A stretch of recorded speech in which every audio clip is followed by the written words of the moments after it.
Hey there, everybody. Good evening. I don't often do things in the evening, but here I am tonight on the Up Your Brave one-on-one live stream. I'm interviewing my good friend, fellow speaker, author, mentor for teens and 20-somethings, Ellie Bambury. Hey, Ellie.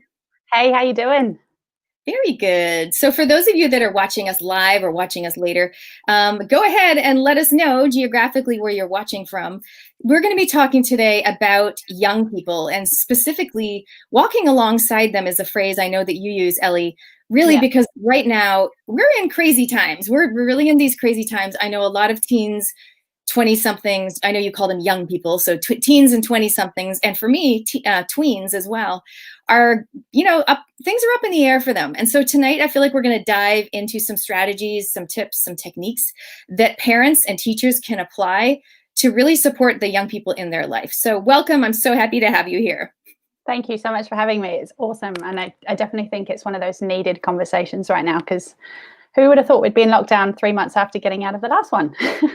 Well, And I the guess first we one could in New have done Zealand. that, really. Hey, Talia, so good to have you joining us. Thank you so much.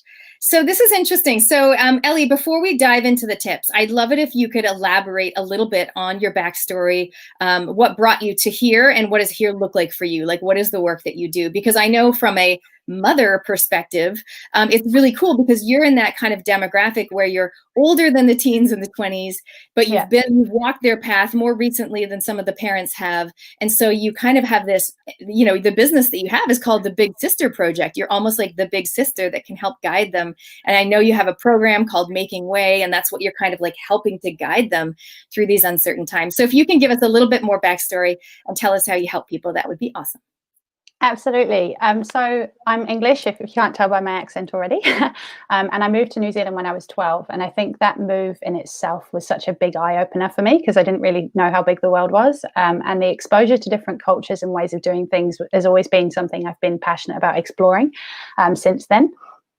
And then when I was a teenager, I went through youth groups and holiday programs and had that leadership opportunity to manage other people younger than me. And it's always been something that I've been exposed to and had the opportunity to do.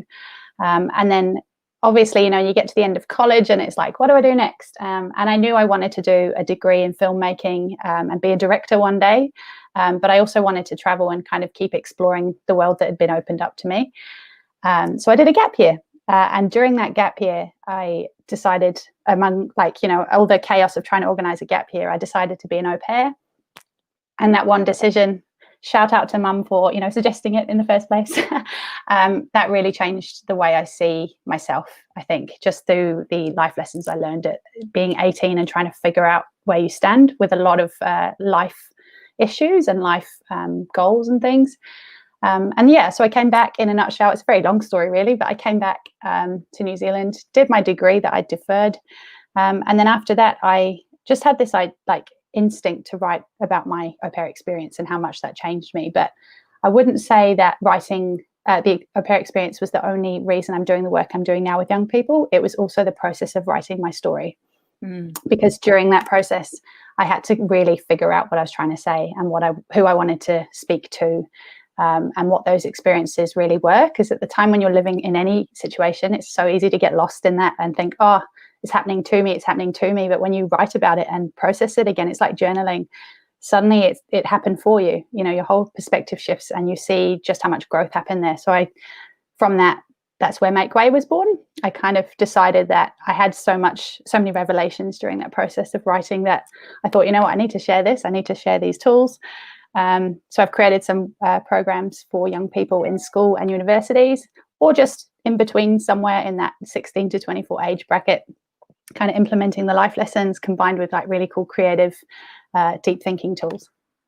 That is so awesome. Thank you so much for the overview. And I didn't mention it, but Ellie and I met when I was at an event. She was a speaker at the event, and I was so blown away with the way that she connected with the audience, the messages that she shared. And I knew I just wanted to share her wisdom with my people. So thanks for joining us tonight, you guys.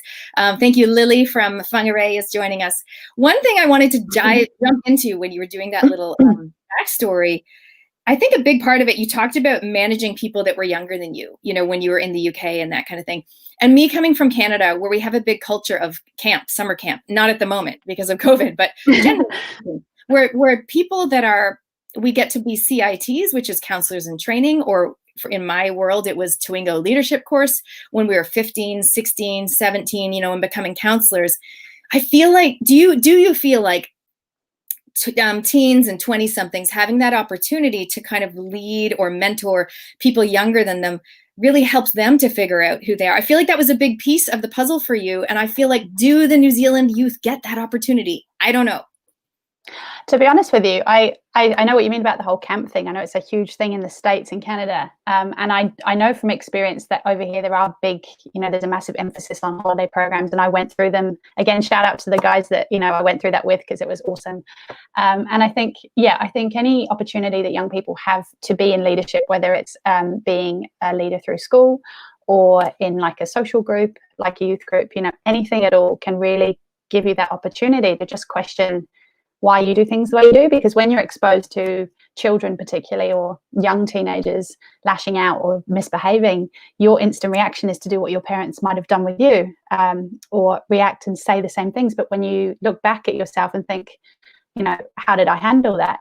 You don't think like that when you're younger. You don't think, oh, I did that because my parents told me. It's usually a process as you get older. It's like that magic of hindsight type of thing. You look back and you think, okay, that's where that came from. That's why I reacted that way. And this is how I do it differently now, because the more opportunities you get when you get older, through working and school, anything that's related to interactions with people, you have the ability to really analyze where things came from. And it's your story. It's all part of your story. It is. Okay, so for those people watching us live or later, please go ahead and comment. What is there some opportunity that your teen or 20-something-year-old, or you, when you were growing up, had the opportunity to do that allowed you to bring out those leadership qualities? So here in New Zealand, maybe you did Outward Bound, maybe you went on the Spirit, maybe it was a school camp, or maybe I know my daughter does cheerleading, and one of the reasons I love cheerleading so super much, which I never would have thought that I would be into it, because I'm a runner and I'm a multi-sport athlete, and I did not do cheerleading. But one of the reasons I love it so much is because of the girls and all the different ages. You've got 7-year-olds working together with 15-year-olds, because we need the tiny ones and we need the strong ones. And not only do I love that any body size and any body shape belongs, which is awesome, but I also love the interaction between the ages, because otherwise most sports, I think, are pretty much like you're an age and this is who you're with, and then you're with that age, you're with that age. I love the mingling of ages. So you guys, if you're watching, please go ahead. What has been pivotal in your life or your child's life in terms of the leadership opportunities? We're very keen to know. All right, Ellie, let's move to another question. Like right now, why is, during the challenge and the change that we're going through, why is it so important right now that we get new tools or maybe hone our skills to really support our young people? I had a really long think about this one, because it's so cliche to say the world is changing and everything's moving on really quickly and we need to keep up, which is definitely true. But I think for me, on reflection, I think it's because really there is so much out there. It's such an instant tap into anything you want, whenever you want type of world, that if you don't use the most up-to-date or the most curiosity-driven tactics to really engage with young people, you're kind of leaving yourself out. You're kind of giving them the opportunity to go and seek the connection that you want with them elsewhere. And that might sound quite confronting, but I think from the people I've spoken to overseas and in New Zealand of all ages, I think one thing I've kind of observed is that you have to have that growth mindset. And it's part of having a growth mindset, because young people can teach, the school system in New Zealand's changing quickly too. Like, kids are changing the way they present their work and do their assignments. And it's all about giving them space to show you stuff as well. So for people that don't know, like in school today, they do teach, even my 9-year-old is learning about growth mindset. Can you do a really quick overview of what is growth mindset and what is the other mindset? So that adults watching, like for some of us, that'll be new. Yeah, definitely. So this is something I only learned about a few years ago when I was working at one of my other previous jobs. And it really blew my mind, because it's not something that you think about consciously. And then when you know it, it's like suddenly you all become super aware, like, am I having this mindset or this mindset? So a fixed mindset is the old version. It's basically you always kind of think in the way that you've been trained to think, and you are kind of rigid in your thought processes and are not really open to what could be. It's more a case of, this is how it is, this is what I want it to be, and tough luck if it doesn't work, you know. Whereas a growth mindset is very much take everything as a learning opportunity. See yourself as someone who is always evolving. That's actually a really big topic right now. You see that process of evolution in yourself and changing with the times. So yeah, growth mindset is just seeing opportunity in things. It's seeing room for growth in yourself. I think you just hit on something so relevant there, especially right now when everything's heightened, you know, emotions, the uncertainty is heightened. Those people that I guess are more naturally, growth mindset, possibly you said about evolution, everyone has to evolve. We do. Yeah. And now more than ever, you know, and not only in our skill set, in our businesses, pivoting and everything, but also just changing the way that we were going to do. The plan was going to be this, and now it's going to be a little bit different.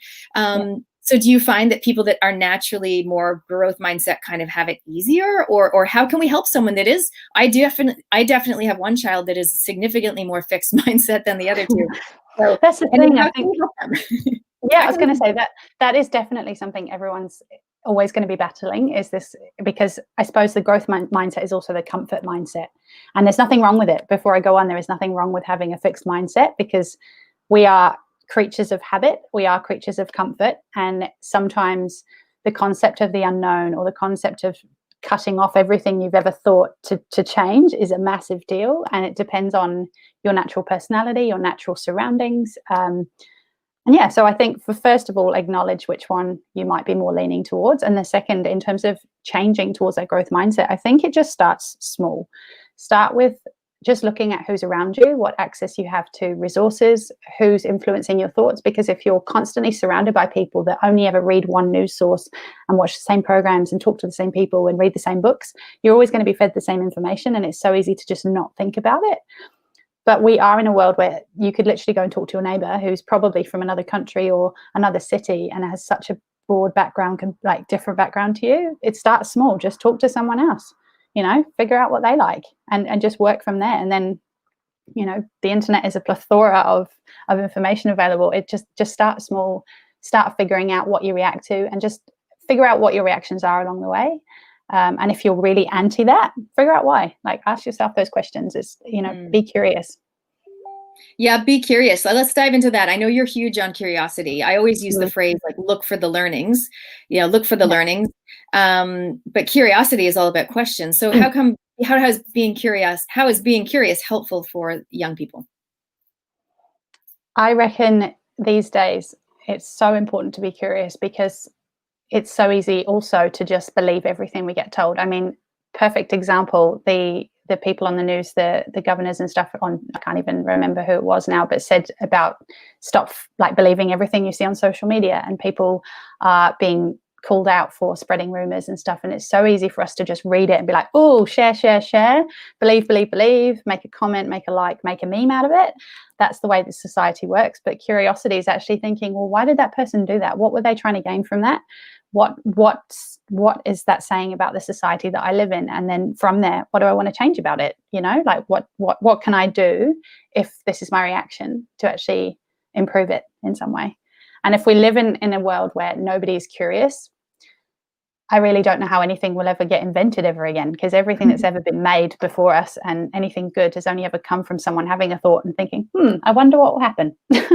And that's very growth mindset, isn't it? And especially now, it's like, how can we do things differently? I've got a great question. One of my friends often asks, we're both in business, but you can use this anywhere. She says the phrase, what would it take? Like, she just says, like, what would it take? What would it take? And it's kind of like putting it out to the universe, but it's kind of just being very open-minded. So whether you're facing an actual situation then and there, or you're just trying to figure things out, it's like, what would it take for me to make another, $1,000 next week? Or what would it take for me to have opportunities come to me instead of me having to go and hunt them down? Or what would it take? Yeah. So I think what would it take is quite a magic phrase as well. And that's kind of along the curiosity lines.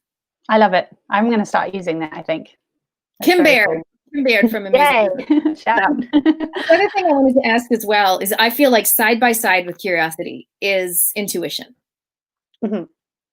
What are your thoughts on that? Like young people these days, I always try to teach my kids to listen to their body and tap into their intuition. Is that something that that parents are teaching, or should, our young people maybe are more intuitive possibly than their parents? Who knows? That's a really interesting subject. I think it leans very much on something else that I was going to touch on, which is actually parents and teachers starting with themselves, because it's so easy for us to just be like, this is the way to do it. And anything that I'm about to share with tips and stuff is so easy to just be like, yeah, I'll try that. But actually, intuition is where you've got to start with that. Does this feel right? Is this something that I feel genuinely connected to, that I want to explore? Because if there's anything I've learned in the past couple of years after publishing the Big Sister Project, it's don't force stuff to happen. Don't try and, put out there what you want. Try and, brainstorm, mind dump, everything, whatever you want to call it, get it out of your head. But then after that, it's like, if your kid, for example, doesn't seem to be very connected with their intuition and doesn't really have a sense of like, yeah, this feels good, and they're just kind of going with the flow and following the crowd, get them to, it starts small again. Just sit down and actually figure out, did you feel good doing that? Is that something that you feel like you could change? Is that something you want to do again? Or do you think that you were just being influenced?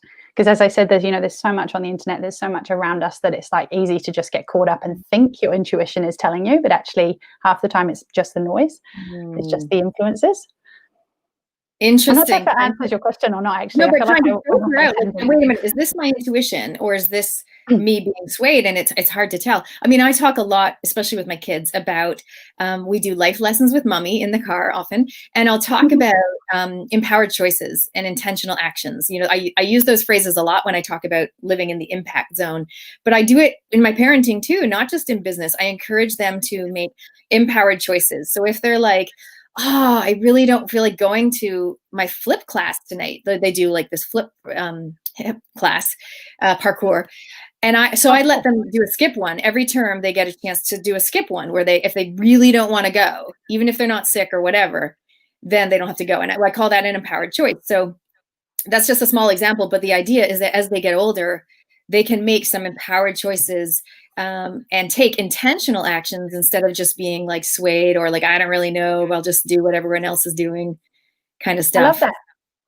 I think that's what's so cool. Matt, you're full of wisdom. That's a cool tip. I'm going to tell some friends about that one with their kids. Yeah.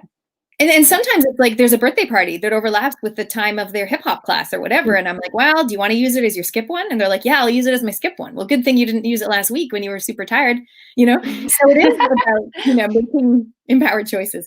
I know that we had a question that on the Facebook event, so I wanted to address that now. Someone in our audience said, what would you say to parents and teachers whose young people are disengaged with the concept of the future? Big question. It is a huge question. Now I'll let you start with that one because I know you've got some juicy thoughts around that. Oh, Nicola says she already gives her kids empowered choices. Yes. Give us some examples. Yay, Nicola. Awesome. Yay. Well, it's interesting. I mean, I think it's so easy right now, especially to feel really daunted with the future.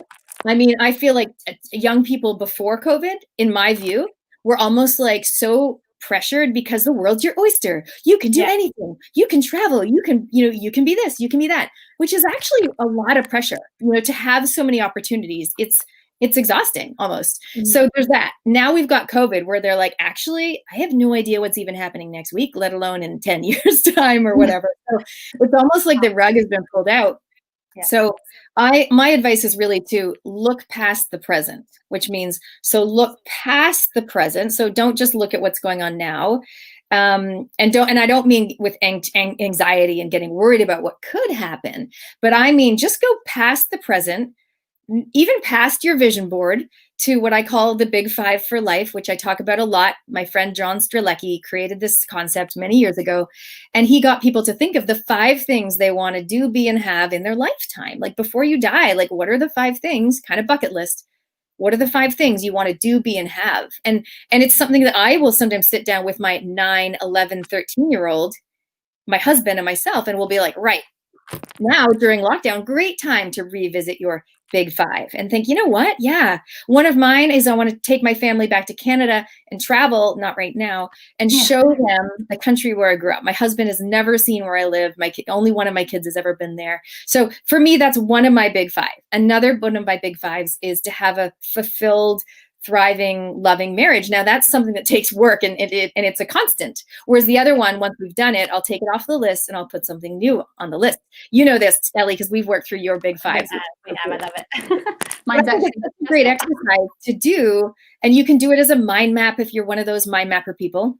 Or you can do it as a list if you're a list person, like my husband. So, but the idea is to think, what do I want to do, be, and have in my life? And then you've got a framework, and then you kind of can go, okay, so in the present moment, when I have opportunities or decisions or something stressing me out, or I'm really triggered by something, I go, hang on a second. Let me just check. Does doing this thing or reacting to that person or saying yes to this opportunity head me towards one of my big fives, yes or no? And there's your answer, yes or no. It's a decision-making tool. It's like a compass. It's very, very cool. That was a super quick overview, but I just wanted to put that across. I think hopefully that's helpful, is to look past the present towards your big five, which is bigger than goals, like it's different. And then that will help you to guide you towards where you want to go.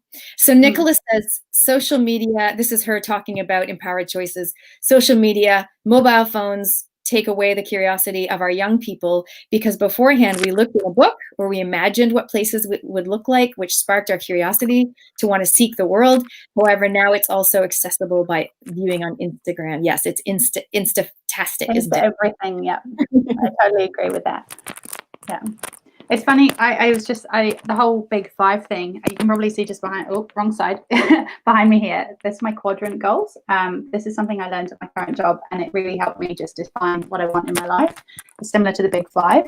So basically the quadrant is, I keep looking the wrong way. You have health, wealth, relationships, and business, or like work related, and just defining one or two or three things, and then defining the what, the why, and the how, just keeping it simple. And that can be right in alignment with the big five. So that's something else that I do, and just keep on my wall there, just so I can see it as well. I think it's all about having it visible, you know. Is that something that you do, Ellie? Like that to me sounds like such a great activity to do when you're working with the young people or the parents. Is that something that you actually work through so people end up with something like that? Yeah, definitely. It's something that it takes time as well, because the process of the why isn't just why do you want to do it, just one reason.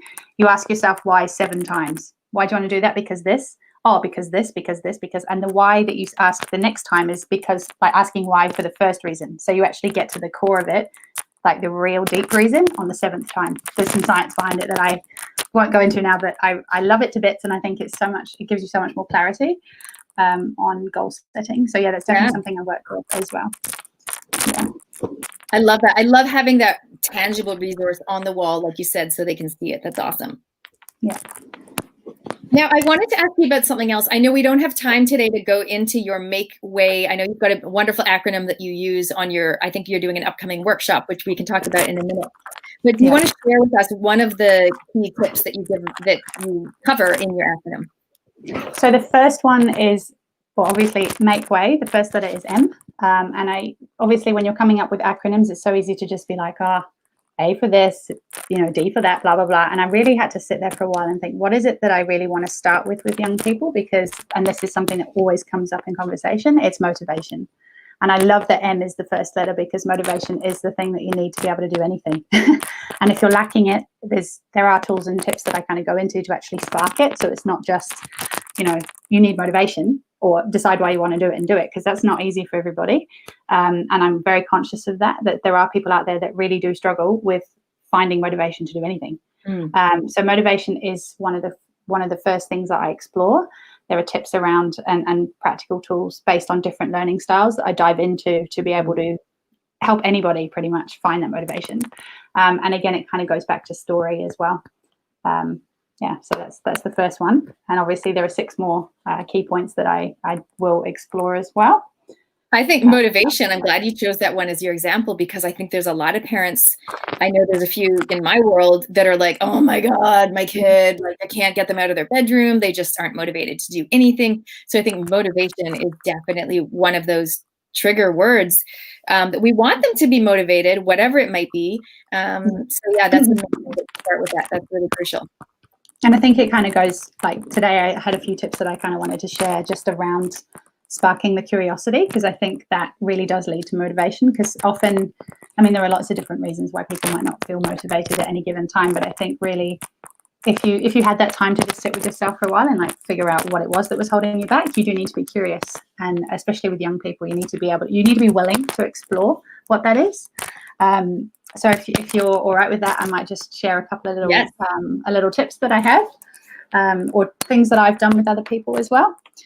So the first one is for parents specifically, but teachers could do this as well. It's if you find that kids are just disengaged in like their own life issues or their own goals or anything. Usually what I found, at least with people I've worked with and parents that I've talked to, is actually don't necessarily invent a story or a problem, but pick something that's going on in your life that you do have an answer to, but want to empower them to be able to solve with or for you. So for example, you could say to your kid or your teenager, we're trying to figure out whether we should go here or here for a holiday, or we're trying to figure out whether we should spend money on a car or a new whatever else, just small things that you are looking to make a decision over, and giving that to them and picking a strength that they have. So for example, it could be their creativity or whatever. Pick something like a question that's based around a strength that they have and say, I know you're really good at this sort of stuff because you're super creative. Could you just come up with a few ideas for me and your dad, because we're a little bit clueless right now, and we know that you've got all the brains that we need, you know how to work technology.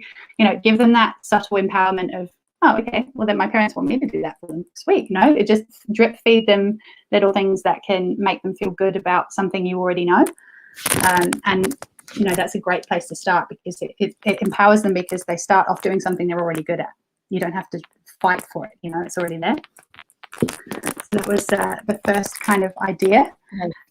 The second one, I think, is based around conversation. Could be around the dinner table if you have family dinners, but another one could be just when you go for a walk, or if they just come home from school or uni. Having conversations around bigger things than just how was your day, or what's your upcoming assignment, but actually saying something. Now, I don't say something controversial, but saying something that is slightly not like you, that will cause them to react in a way that's like, where did that come from? Because the minute they start wondering where your responses and your words and your ideas came from, they'll start to dig inside themselves to be able to respond. So it could be like a world issue, like COVID's a great one. You could say something that's quite off the cuff. You could even say, I don't think there should be a vaccination. And then they'll be like, what? Just something just random, a little bit thought-provoking, and could direct their thoughts in a way that might make them question you. Because the minute they start questioning your thoughts, you then have the opportunity to question those back. And at the moment, there's so much to discuss at the dinner table. I think you're right. And I think we normally we go for the defaults, like, how is your day? And do you have any homework? Yeah, which is fair enough. Like, of course, those things are important too. But I think if you want to, if it's a lack of engagement or curiosity that's really there, I think giving them opportunity to debate with you over something is a great way to start making them think more about where their thoughts come from and what they actually are passionate about. Because you can then direct the conversation how you want to, And I think the last one, just quickly, is parents as well. And I do this as well. I'm not like, everyone needs to do this, not just parents and teachers, but I think really it does start with us, because whatever stresses we've put on ourselves or any things we've been conditioned to believe is going to automatically project onto our kids and our young people and our friends and family, no matter what. So it is a case of actually looking at yourself first and thinking, where did this mindset come from? Where did this lack of motivation come from? Who have I seen modeled that behavior to me before? And actually taking a pause before it's all about the intention behind what you want to do and say. So I think if your instinct is to shout or to fight back or be disappointed or whatever, pause before you do that and say, where is this coming from? Is this me actually being disappointed, or am I just being a bit impatient? because I think with curiosity, you also need to be ridiculously patient. And that is a skill that everyone and myself need to learn more about. But I think giving yourself that breathing space and modeling that gives them the breathing space to know that it's okay to not know straight away what they want to do and where they want to be. We've got a comment from Keith.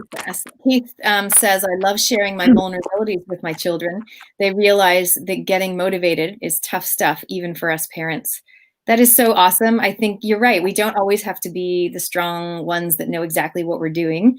It like for them, if they normally see you motivated and off the couch, sometimes for them to see you not feeling that way, and for you to share that with them, and that for them to be able to help motivate you can be really good, because it gives them that, you know, a little bit of, not power, but empowered, feel empowered.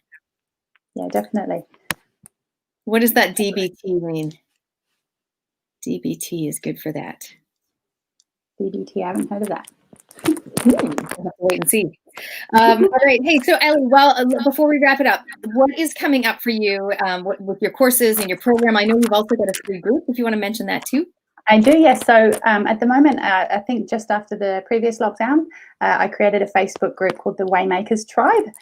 So basically it's make way, you're a waymaker, and it's full of people that I've connected with from all over the world, and there are people doing amazing things in their lives, and at the moment it's a space where I do provide video content and free resources for people to kind of work on the ideas that I explore in the videos. There's opportunity to connect with people that are like-minded or not like-minded that you want to talk to, and just it's a place of inspiration and place to explore different concepts. I've got 2 of my flyers here. They are on my website, but these are basically the 2 things that you'll find on my website. This one here is for young people face-to-face workshops. They can be in small groups or one-to-one.